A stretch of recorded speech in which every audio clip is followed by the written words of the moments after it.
A very good day to you. I'm Hank Gross, Mid-Hudson It's Wednesday, May 19th. State Senator Michelle Hinchey announced yesterday an increase of $1 million in the state's tourism matching funds program, bringing the total fund to $3.45 million for the new fiscal year. The funding will benefit the 50-plus counties that have approved tourism promotion agencies, especially counties with many tourism attractions like Ulster, where tourism is the second largest employer and brings in millions of dollars annually in tax revenue. It will also provide some relief from the difficulties brought on by the pandemic. Ulster Tourism Director Lisa Berger says even though the county still brought in $1.67 million in tax revenue from their 2% occupancy tax during the pandemic, the matching program is still essential for the county's tourism. Ulster County relies on New York State's matching funds program to leverage our own investment and to bolster local and regional marketing and promotional campaigns. County Executive Patrick Ryan says tourism will be a major factor in the economic recovery of the county following the pandemic, making this funding even more necessary.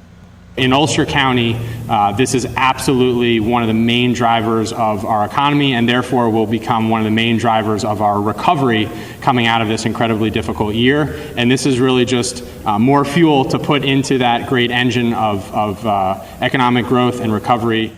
Hinchey added that with New York State being a world-renowned tourism destination, it is important to make sure there are funds to support the growth and promotion of tourism as travel restrictions become more lenient and the pandemic slows.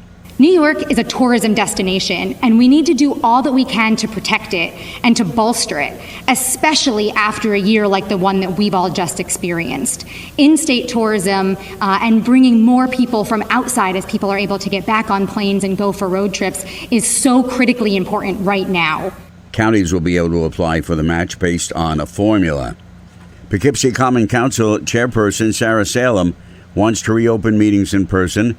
They've been meeting virtually since April of last year because of the pandemic. But now, with the governor's announcement that the state will follow the CDC's guidance of taking masks off in many circumstances when fully vaccinated, Salem would like to develop a council reopening plan. There is something lost meeting virtually and over Zoom. I mean, I don't have to tell all of you, we've been doing it for over a year now. And while Zoom is accessible or more accessible to some, it isn't accessible to many others who don't have access to the internet or the technology in order to join us on meetings or to make public comment and make it work for them. Salem said the conversion will not happen overnight, but plans will be developed to reopen the sessions safely. Poughkeepsie City Economic Development Director Paul Kalogerakis is stepping down from his post and returning to the private sector.